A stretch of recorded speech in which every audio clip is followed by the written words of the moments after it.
Bloomberg Audio Studios. Podcasts, radio, news. This is Bloomberg Businessweek, insight from the reporters and editors that bring you America's most trusted business magazine, plus global business, finance, and tech news. The Bloomberg Businessweek podcast with Carol Massar and Tim Stenovec on Bloomberg Radio.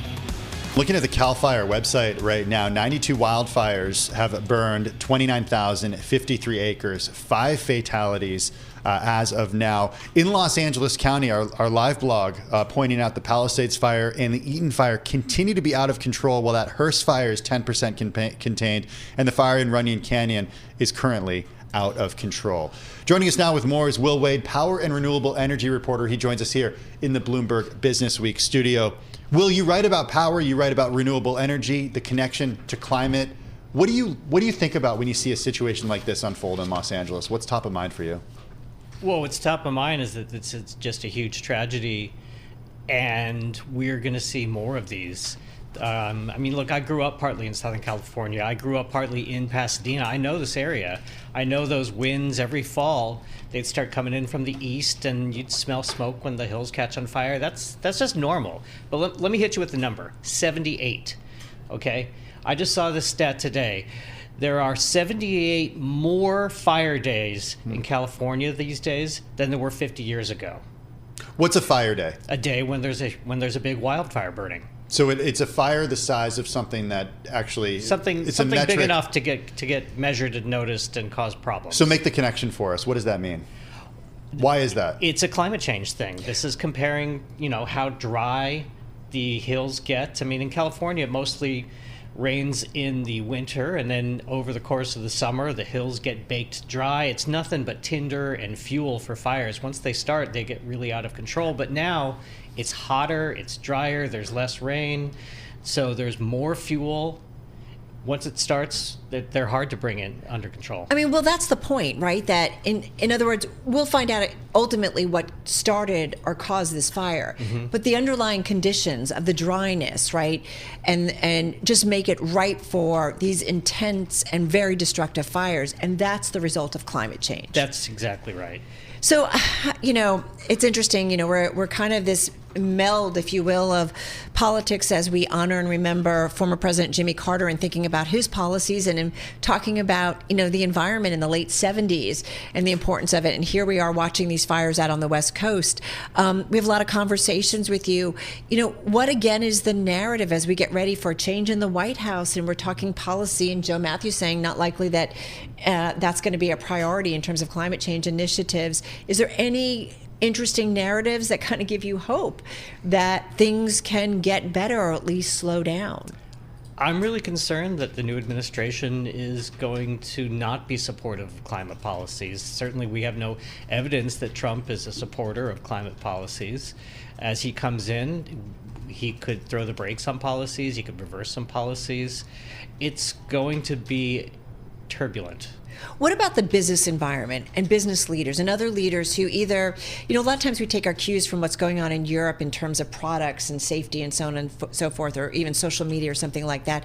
But a business that might be in California and has to think about fires, that they maybe more embrace greener alternatives because they understand that it kind of has to do with the existence of their own business and their future. Certainly we saw that in the first Trump Which was supposed to be ESG, I think, kind of the whole idea of it, but we'll put that on the side for now. But do you know what I'm saying? Yeah, I mean, in the first Trump administration, even as Washington was not being a leader in climate policy, a lot of states and cities were taking the initiative, and a lot of businesses were definitely enacting green policies because they could see that it was in their financial interests to try and curb carbon emissions. And it wasn't just for the optics and the politics of saying we're a green company. It's because they could see how it affected their business. A state like California, 5th largest economy in the world, it has the power to do that. But can states do this stuff without help from the federal government if administration doesn't want to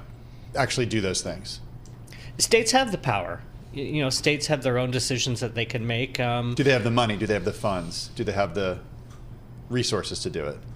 it's a challenge. It is a challenge. It is. I'm right now, I'm looking at New York State, which in 2019 enacted one of the most ambitious climate policies in the nation, and now we're taking stock, and it's not clear if they're going to make those goals. So states have power, but it's not easy. And certainly, like in the past, we've been talking the past year and a half here about inflation making everything more expensive, and all of a sudden these green goals are more costly, and people are becoming more concerned about that. I just want to mention from the live blog that's tracking the LA wildfires, Mayor Karen Bass saying, thanks to the bravery and collaboration of the LA Fire Department, the Sunset Fire is fully contained. She is messaging her citizens, if you're returning home, please drive slowly, watch the road. Firefighters are still working in some damaged areas, and we know that that is continuing.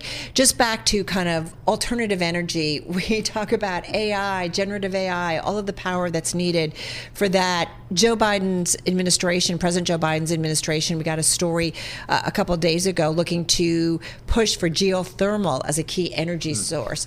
Any of you chuckle, any of these energy, any of it, or nuclear, all of this is going to take time, right? Yeah, I like geothermal. I'm a fan of geothermal. Traditionally, you can only do it in certain parts of the world. Iceland does a lot of it, right? You have to be in an area that has a lot of geothermal activity. There's actually a big spot called the Geysers in Central California. There's a push for like the new kind of geothermal where you dig down until you can top the hot rocks. So there's some promise there. I think we'll see more geothermal, but I don't know that it's going to be big enough to be a massive mainstream thing. But it's just, one of many options. Of the alternatives, just 20 seconds, of the alternatives you look at each and every day, which one is the most promising? I'm a big fan of nuclear. I'm always writing about nuclear. But that's going to take time too. It's very slow. That's a problem. And fusion, but things take time. Sorry, Carol, we don't have time to talk about nuclear waste, which is Carol's favorite topic when we talk about nuclear. Yeah, nobody wants to talk about that. She always keeps us real with nuclear. Just going to say, Will Wade, thank you. Always. Will Wade, of course, our power and renewable energy editor. So appreciate getting his input. Continuing to track the fire, 5 people have died. More than 29,000 acres have burned. We'll continue to keep you updated on that and continuing to think about former President Jimmy Carter on this Thursday. This is Bloomberg. You're listening to the Bloomberg Businessweek podcast. Catch us live weekday afternoons from 2 to 5 Eastern. Listen on Apple CarPlay and Android Auto with the Bloomberg Business app, or watch us live on YouTube. And we're going to stay on former President Jimmy Carter and really the policies that today continue to impact our world, things that he worked on. With us now is Terry Haines, founder at Pangea Policy. It's an independent and international political and policy forecasting firm for financial markets and investors. Terry has advised more than a handful of presidents, held high-level U.S. government posts serving both the private and public sectors. Terry joins us from Washington, D.C. Terry, top of mind for you as we get ready as a nation to lay to rest the 39th president of the United States to his final resting place. What's top of mind for you? Well, a couple of things. I'm a little too young to have been in Washington during the Carter years. I came in the Reagan days, but I knew a lot of the top people and worked with a lot of the top people in the Carter administration, most prominently his press secretary, Jody Powell. I worked with Stu Eizenstat and a bunch of other people that served in high levels in those administrations. Had a lot of conversations with him over the years, as well as the people that were in Congress. My top of mind really is, firstly, politicians too often are little more than their ambition. You could never accuse Carter of that. He was hugely ambitious, but very grounded. He had a very useful life, wanted to have a useful life. That's been discussed a lot, so I won't belabor it. Even though he was president nearly half his life ago, he was a model, he and interestingly Richard Nixon, of what a post-president's world looked like and how they could be useful. And Carter really led in that regard. And finally, I would say that the Carter presidency, in a lot of ways, picking up on what Carol said, is really a hinge to the world that we have today, and nowhere more than the fact that markets ought to be thanking Carter every day for taking on inflation, slaying inflation in the United States, bringing Paul Volcker into the Federal Reserve, pushing that at great cost to his presidency. Reagan also kept Volcker and those policies at some cost to his own. But that was all Carter, and that took a lot of guts and determination, and really kind of epitomized, both for good and bad, the kind of president he was: stubborn, determined, dedicated to seeing it through. So hats off to him. Yeah, there was, I think, a mention, Terry, in one of the eulogies about his thinking long term, right? That he wasn't necessarily thinking about re-election or getting a second term, but he was thinking about the longer term impact, be it on the United States or more globally on the world. Yeah, it's said that one of the surest ways to get on Carter's bad side was to mention that some initiative or another would be negative for his reelection prospects. I can tell you secondhand anyway, through the people that I knew who worked for him, that that's true. But whether it be that, whether it be the energy policy, or many other things that went on in the Carter administration, he was very determined to kind of move the country in a particular direction. He found out very quickly, I think, to his detriment, that the presidency has limits, and that he needed to work more with the public, work more with Congress to get more in the direction that he wanted. But he certainly achieved a lot, and at worst started a lot of conversations, and was on the right side of history with a lot of those, as you point out. Well, let's talk about some of those things. Carol and David Gura, we were just speaking about climate change and the fact that Jimmy Carter was talking about climate change at a time when nobody was talking about climate change. During his memorial today, we heard different aspects of deregulated markets come up, the beer industry, the airlines, for example. What are his legacies that we're still talking about today, that are still present today? Oh, it's there are a lot of them. The energy is one of them, and on issues, energy is one. Certainly, domestically, energy. For the first time, there was a focus on domestic energy production and consumption, and that was a double-edged sword for Carter and for his administration, because as it was noted before, he was really mocked for that. But it was a double-edged sword, because the intrusion into daily lives that Carter perceived to be necessary was very much resented by people who a few years ago didn't have to think about any of those things at all. There's a lesson.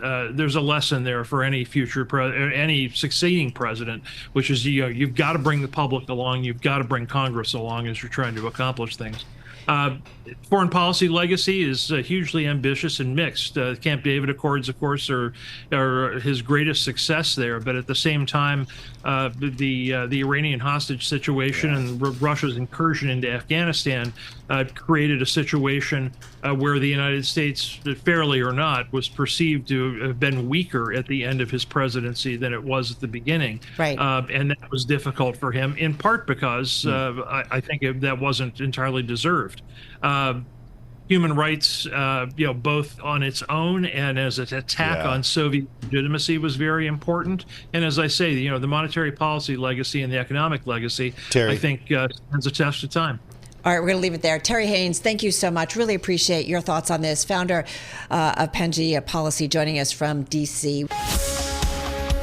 This is the Bloomberg Businessweek podcast. Listen live each weekday starting at 2 p.m. Eastern on Apple CarPlay and Android Auto with the Bloomberg Business app. You can also listen live on Amazon Alexa from our flagship New York station. Just say, Alexa, play Bloomberg 1130.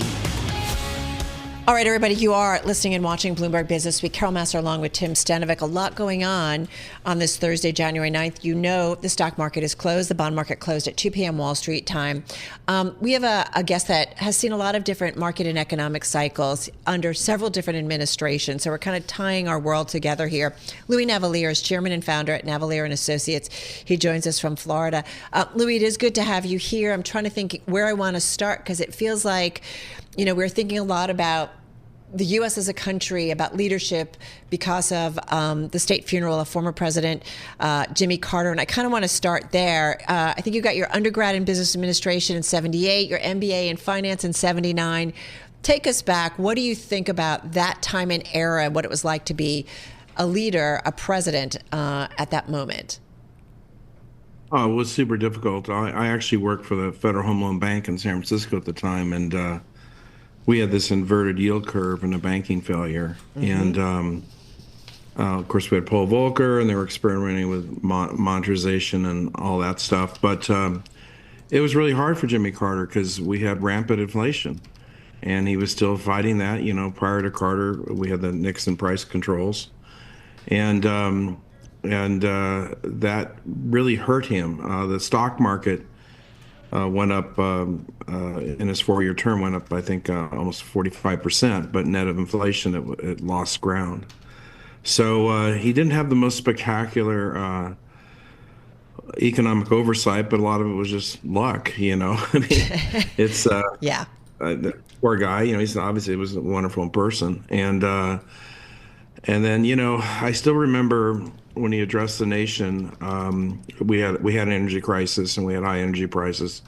He was wearing a sweater because he was telling us we need to turn our thermostat down. And I think at that time the view of the world was more static. And then obviously Ronald Reagan became the next president. He was more upbeat. And we're kind of in a similar situation now. We got to defeat the inflation that reappeared, probably was mostly stimulus related. And then once we defeat the inflation, we got to be more upbeat and Right. try to grow versus look at us as a static economy. You know, it's interesting. First of all, I was telling my daughter to put a sweater on either too. I'm like, I'm not kicking up the heat anymore. Like, it's cold out. Like, put a sweater on.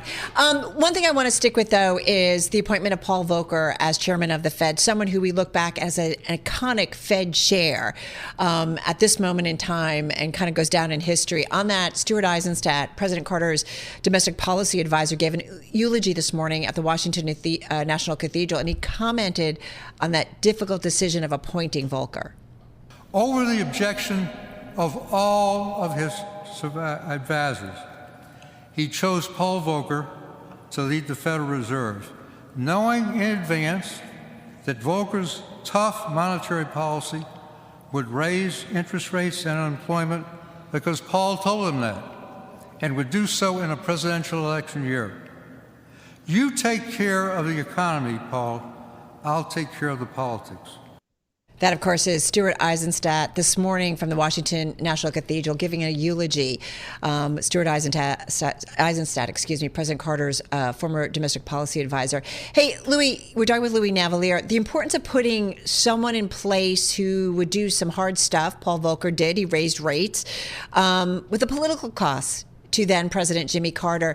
You know, I think about the time we are in right now, or even what we've seen from Jay Powell. I mean, the importance of that independent Fed doing what's necessary when it comes to monetary policy and ensuring a stable economy. It's important, super important. How do you think about it in today's day and time? Well, first of all, our Fed is not going to do what Volcker did. I mean, Volcker went from 20% to 8.5%. Back up to 20% in 1 year. And I still remember there was a home builder in front of Congress asking for Volcker's head on a platter. So the good news, it broke inflation. The bad news is it came at a horrible cost to the economy. So we're obviously in much better shape right now. I think obviously the Fed's going to continue to cut. I personally think they're going to cut 4 times because rates are going to be collapsing in Europe, and we're going to have this global rate crash in 2025. We already see it in China. China's bond yields are lower than Japan. And it looks like China is going to be the new Japan for the next couple decades. And it's demographically driven. It's hard to grow your economy when you're shrinking in population. And that's not only China, that's all Europe and much of the rest of the world. Is that better shape. Is that also a risk to the U.S. with a crackdown on immigration? I don't think they'll deport people that have jobs. I can't imagine they'll do that. Obviously, they want to deport criminals and gang members and all that stuff. But I think if you have a job in America, it's going to be very hard to be deported unless you committed some sort of crime. So it's just, I just can't imagine. You know, the Tyson foods, the Hormel foods, they get a lot of the illegals and they make them legal. You know, they work for them. They process their paperwork and all. So I just can't imagine they would do that because Trump would do that because it would make chicken prices go up. We already have chicken prices up because of bird flu out west. We don't need to have more chicken inflation. No, hey, really. I do own 2 egg companies though, so I'm very happy. One already announced. Cal-Maine, one of them. Yep, Okay. yeah. And Vital Farms is the next one. That's organic eggs in Austin, Texas. So if you want your chickens to live a happier life, order their eggs, but they're more money. I do, but I have to take a mortgage out to buy eggs right now. I'm just going to put that out there. I mean, how are you looking at today's market environment? I think we're trying to figure out, I think there's a lot of questions about what ultimately we heard on the campaign trail from Donald Trump, the president-elect, how much comes to fruition and what it means in terms of tariffs, taxes, regulatory, and so on. I don't know. Do you feel like your crystal ball is clear for 2025? Yeah, I do. I think Trump is very simple. He just likes to win, and he likes to put you in an uncomfortable position when he negotiates. But I think he'll be making a deal with everybody. And I don't think we're going to have 25% tariffs on Mexico or Canada because they will be doing what Trump wants. They have to. He might tinker with NAFTA a little. BYD moves to Monterrey, Mexico, and tries to import cars. I think, yeah, he'll probably mess with that. I'm sure that most of the tariffs will be on China. As far as Europe's concerned, they put higher tariffs on us than we do on them, so they'll be making a deal there. Whether it'll be LNG or us putting higher tariffs on them, we'll find out. But Louis, one place you think that he will not actually follow through is when it comes to immigration. Why do you think he'll do all this other stuff that he said he'd do, but he won't do that? It's just impractical. It's expensive, and it would hurt the economy. So I think... Would that hurt him politically not to do it because the expectation is there? I don't think anybody expects someone with a job to be deported, okay? So obviously you got to wait 5 months to get a job, but once you get a job, I would be shocked if he deports you, unless you committed a crime or have a bad rap sheet, But it's logistically very expensive to deport everybody, and so I think they might deport 600,000-800,000 people, but after that, it'll probably slow down. All right, we're going to leave it there. Hey, Louis, thank you so much. So appreciate your thoughts and really just looking back to during the Carter administration, giving us some really smart perspective. Louis Navellier, chairman and founder at Navellier Associates. You're listening to the Bloomberg Businessweek podcast. Catch us live weekday afternoons from 2 to 5 Eastern. Listen on Apple CarPlay and Android Auto with the Bloomberg Business app, or watch us live on YouTube. All right, well, a voice that we lean on a lot when it comes to all things politics, today's politics, historical politics, and that is Wendy Schiller, political science, international and public affairs, and director of the Taubman Center for American Politics and Policy at Brown University. And she joins us from Providence, Rhode Island. Professor Schiller, so nice to have you here with us. I have to say, I think so many of us spent this past week, honoring the ceremony marking the life and legacy of former President Jimmy Carter. A lot of ceremony this morning, not to say that he would have liked it potentially. He was a much simpler individual, smart, sometimes stubborn, or so we've heard. How are you thinking about this past week against that 100-year life of Jimmy Carter? Only 4 years in the White House, but certainly someone who had a much broader and longer impact on our world. Well, hi, Carol. I think that we have to really look at that entire record and think what held up from the presidency and what held up afterwards. And certainly, his attempt to define what the U.S. stands for, he chose to say human rights. That was his, moniker. George W. Bush chose to frame it a different way, Reagan a different way from that. But that there would be a consistent theme and message about what it is to be American. And, he worked very hard on civil rights. He came to office after a very tumultuous time in American politics with civil rights, the women's rights movement, Vietnam, lots of things were swirling when Jimmy Carter was president, and his own South was changing so much, even in that short period of time of 1977 to 1981. So, he sort of had to ride many waves, and he created things like, support for alternative energy. People don't remember he really had the first major energy bill that the Congress passed, and that made a difference. And today, the Inflation Reduction Act under Biden, it rests on the shoulders of that. So there were accomplishments in his administration that we forget about, given that the end of the administration was plagued by inflation and certainly the Iranian hostage crisis. So we have to really look at the record more deeply and see what has persisted today. Yeah, a couple things that came up in eulogies today. Solar panels on the roof of the White House, and then a decline in actual energy consumption by Americans during his term as president. I want to focus on something that you said at the end there,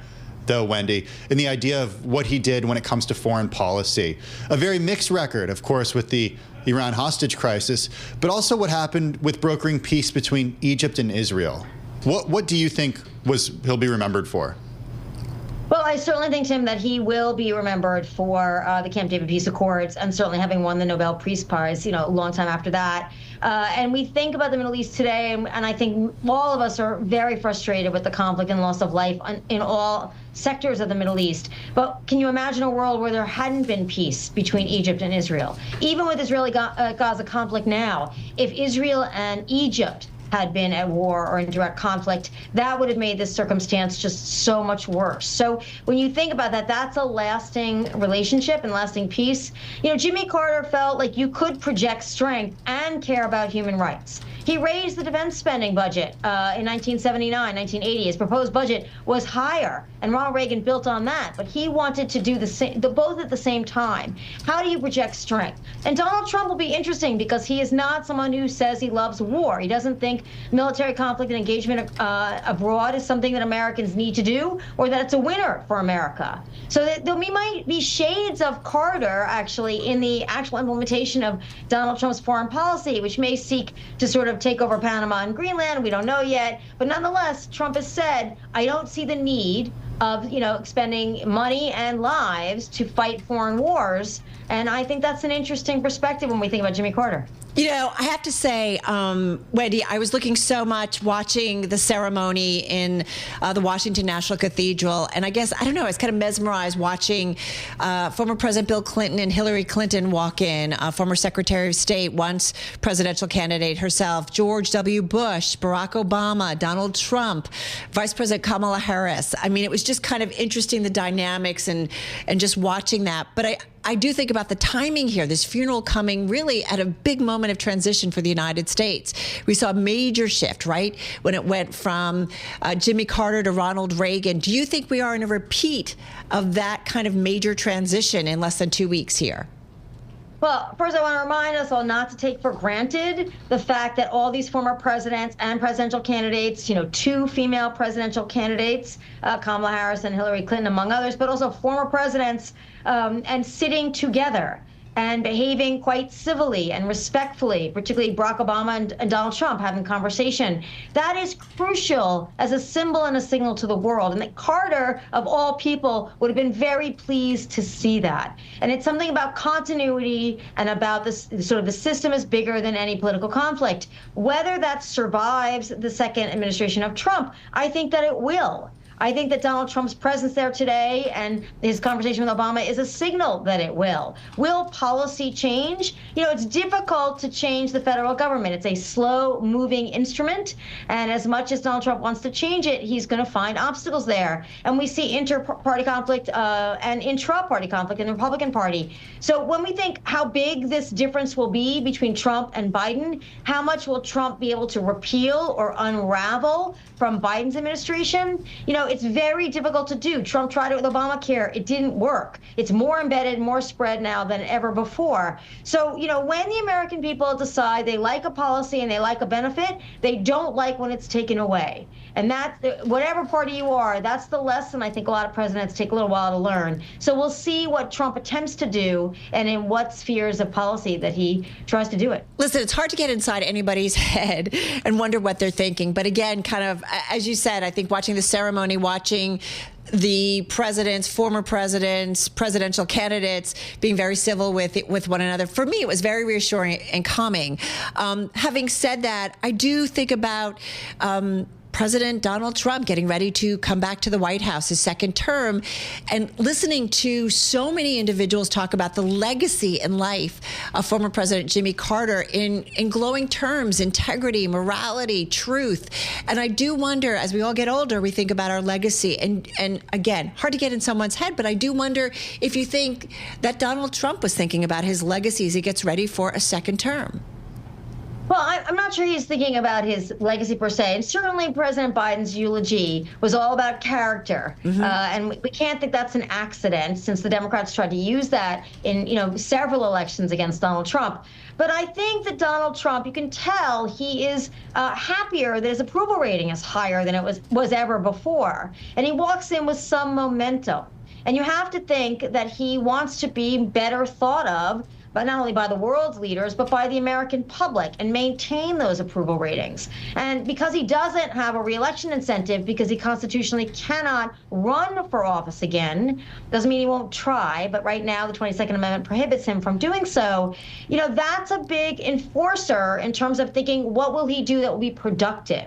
Because he can be chaotic, and he can be whimsical and capricious. On the other hand, he wants to be successful, and he's looking for wins. And that's where, he backed off getting involved in the congressional debate about strategy for his tax cut bill, right? Reconciliation 1, reconciliation 2, you figure it out. That was the message from yesterday's meeting to Congress, because he doesn't want to get bogged down in losing fights. So this is what Donald Trump is looking for. He's looking for quick wins, and wins that will be popular. And that's going to really take shape. And if you are a liability and you don't get him a win, or you start to be unpopular, like Elon Musk maybe, right, he will jettison you the way he jettisons anybody. Because I think, Carol, I don't know about legacy, but he certainly wants to maintain his popularity. Yeah, I think that's fair. Probably a better word. Hey, listen, I want to mention a quick headline: BlackRock exiting the Net Zero Alliance for Asset Managers. We continue to see the financial community kind of pull back from maybe some of their focuses on climate goals and initiatives. Just got about 30, 40 seconds. Wendy, when you think about this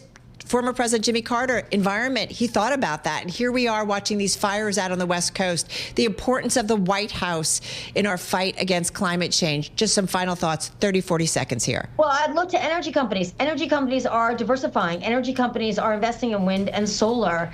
Certainly fracking natural gas, that's a whole other controversy. But the point is, there is significant investment by fossil fuel companies in alternative energy. So I don't see it as possible in a Department of Energy under Trump to roll back every support for alternative energy, because I just think that's not where the business markets have gone. And certainly the American public has expressed some desire not to have massive hurricanes, tornadoes, and fires they can't control. So I don't think the Trump administration can roll it back completely, but I think they will leave it more to the business community than they will the federal government. Wendy Schiller, thank you so much. Always appreciate it. Of course, there at Brown University follows political science, international and public affairs.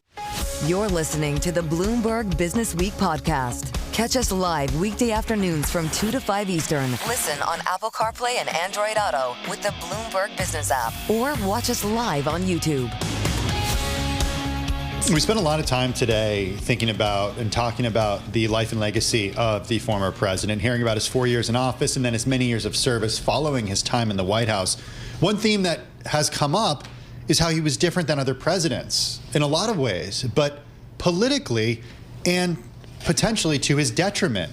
He didn't necessarily play the political games that a lot of modern presidents and modern politics requires to get some things done. He even faced resistance during his presidency from within his own party as a result. Understanding presidents and their decisions is what Gautam Mukunda does. He's lecturer of management at Yale School of Management. He's author of the book, Picking Presidents, How to Make the Most Consequential Decisions in the World. He joins us this afternoon. Professor, I'm wondering how you would characterize President Carter's decision-making during his time in office. So it was clearly different, and it was different in ways that sometimes benefited the country and sort of hurt his own political prospects, and sometimes it just didn't work out as well as it could have. But he was unique, and it's important to remember that he does not he was not a president who sort of blended into the background of other presidents. And just because he was a one-termer, we kind of forget just how impactful he was. On the upside, for example, he negotiated the Camp David Accords by personally being in Camp David for, I think it was 12 to 14 days with the leaders of Egypt and Israel, spending full time as President of the United States mediating that. It's essentially impossible to imagine any other president doing something like that. Go ahead. No, it's interesting. In one of our earlier discussions, I thought I heard someone say that there were like 20 drafts that he had helped create, and he went back and forth between the two camps while at Camp David, just, trying to work to make sure that something could get done. Yeah, it's both this combination of his focus on making peace, which was remarkable, but also and I think this was sort of more Jimmy Carter than anything else, the giving up of ego. Right? He was the most powerful person in the world, and he was not above essentially running back and forth between the leaders of two countries, both of which combined were the size of sort of a medium-sized American state, until they got to an agreement, if that's what it took. And the agreement that he forged has stuck. So what was his motivation there? So with most politicians, the easiest motivation is always the most cynical one. But with Jimmy Carter, that just doesn't work. Whatever else you might say about him, and I criticize him and praise him both in my books, but whatever else you can say about him, that man did not have a cynical bone in his body. It just doesn't seem to be part of his personality. I think his motivation was that he really, really wanted to bring peace to the Middle East, and he thought it was the most important thing he could do. I feel like, man, we could do some great debate on this. Was he a good leader? Was he a good president? Oh, that is a wonderful debate. So I would say we remember him better than he was at the time, and not just because of his extraordinary post-presidential life and how admirable it was. There are real achievements during his presidency. The Camp David Accords are one of them, but the devil that destroyed his re-election was inflation. We usually give credit to taming inflation to Paul Volcker, the Fed chair that he appointed, knowing that Volcker would take measures that would hurt him politically, but that might be good for the country. That's a pretty big achievement. On the flip side, I think he really was hurt, and profoundly hurt, by the same outsider status that made him so special. He'd only had one term as governor from Georgia. He had never spent time in the federal government. He just didn't know how it worked, and that showed. If there was one characteristic of the Carter administration that was consistently negative, it was managerial failure. He just was not good at getting the federal government to work, however much he cared about it. The most famous example of this, of just the extent to which his sort of micromanaging tendencies took over, is when Jimmy Carter was president. If you wanted to play on the White House tennis courts, you had to get his personal approval. Well, why do you think that is? He was managing the calendar. Yeah, he was managing the calendar for the White House tennis courts. Not a job a typical president does, and one necessary, and something that perhaps shows a challenge of delegating? So partly a challenge in delegating, but so I talked to a member of his administration about this once because it seemed so insane. And he explained to me that it was essentially a consequence of sort of the larger political fissures within the administration kind of materializing and growing around and sort of focusing in on this particular problem.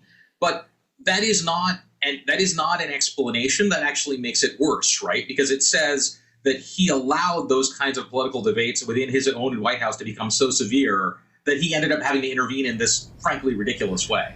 Again, this is sort of a consequence. You wonder if he might have done better if he had, say, a term in the Senate or 2 terms in Congress just to get to know the government. We have to unfortunately interrupt. Gautam Mukunda, of course, over at Yale School of Management. This is the Bloomberg Businessweek podcast, available on Apple, Spotify, and anywhere else you get your podcasts.